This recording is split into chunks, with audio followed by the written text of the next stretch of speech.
In today's war environment, Russia quietly introduced the missile that could redefine modern warfare, the Oreshnik.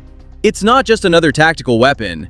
It's a new class of smart missile designed to think, adapt, and strike with surgical precision.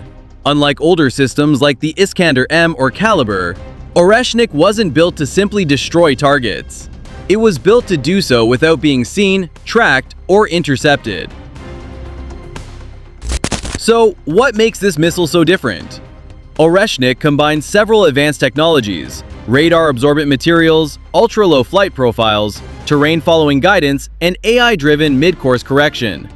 It's designed to fly beneath radar nets, avoid detection until the last moment, and strike targets with extreme accuracy.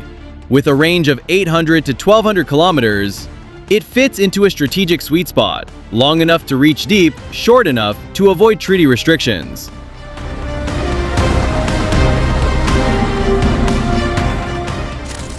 What's especially alarming to NATO is Oreshnik's ability to adjust its flight path mid-air. That means even after launch, it can shift direction to hit a moving or reprioritize target. It's not pre-programmed, it's situationally aware. Can existing missile defenses stop it? That's the big question, and right now, the answer leans toward no.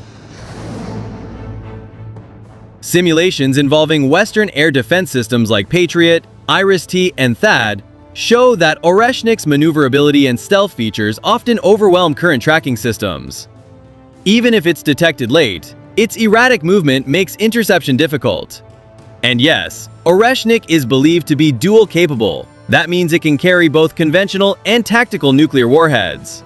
So far, no evidence suggests nuclear warheads have been deployed. But the possibility adds another layer of strategic risk. Why test it in Ukraine? The war in Ukraine presents a real-world environment where Russia can test new systems against NATO-supported air defenses without directly provoking NATO. According to independent analysis, at least one strike near Zaporizhzhia in June 2025 may have involved an Oreshnik missile. Ukrainian radar operators reported no warning, no trace, and no standard post-impact evidence. The damage was precise, fast, and nearly invisible. This leads to another uncomfortable question. Was Ukraine ready for this? No.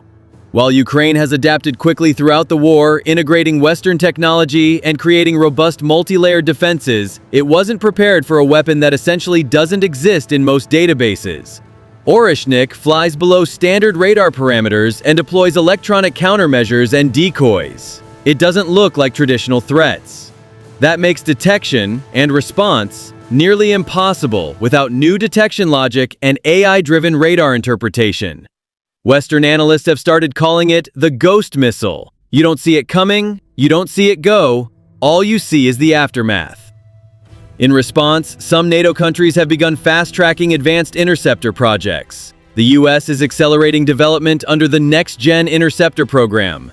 Europe is pushing ahead with Twister. Both focus on AI-driven intercept systems that can react to nonlinear missile behavior, exactly what Oreshnik uses. But these projects are still years away. In the meantime, the battlefield is shifting. Is this the start of a new arms race? In some ways, yes. The Oreshnik has forced both NATO and regional allies like Japan and South Korea to reassess their defense posture. The missile doesn't just threaten infrastructure, it threatens the logic behind current missile defense strategy. Oreshnik isn't just a missile, it's a doctrine. It's part of Russia's larger move toward smart warfare, using fewer but smarter weapons, aiming not just to destroy, but to disrupt. Its use in Ukraine serves not only tactical goals, but strategic messaging. If we can bypass your best systems here, imagine what else we can reach. Will NATO invest in next-gen defense fast enough to close the gap?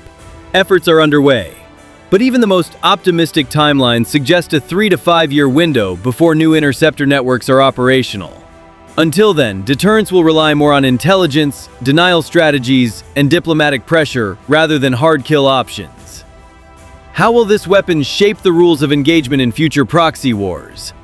Weapons like Oreshnik reduce the reaction time of defending forces, increase ambiguity in attribution, and pressure militaries to decentralize high-value assets. In future proxy conflicts, strategic depth will matter less than real-time adaptability.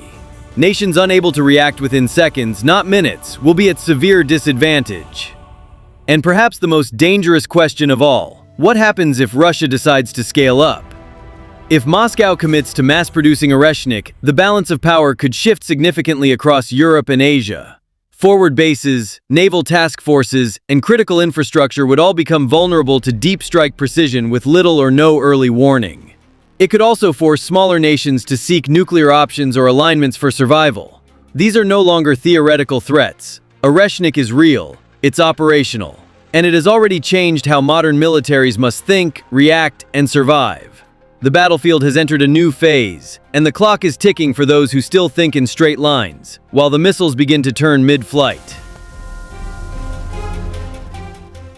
If one Oreshnik can slip past NATO defenses, how many would it take to paralyze Europe's eastern front?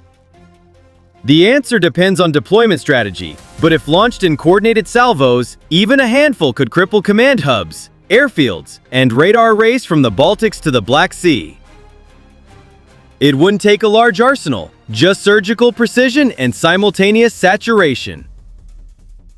That's the asymmetric threat. Minimal assets, maximum disruption. Is this the beginning of AI-driven decision-making missiles, where humans no longer control the battlefield in real time? In part, yes.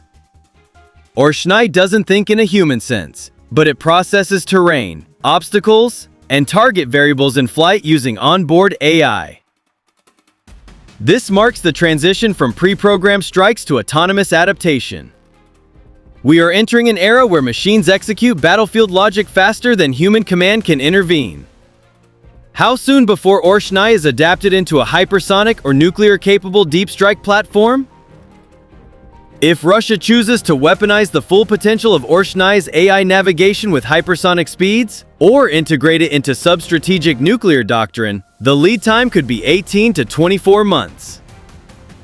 Given existing programs like Avangard and Zircon, the technological groundwork is already in place.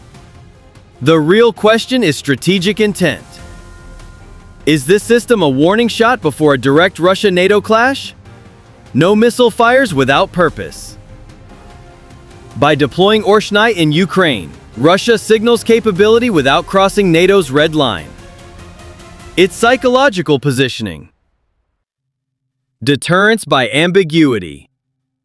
But if escalation continues, and if Oreshnik enters wider deployment near NATO's forward lines, the risk calculus changes significantly.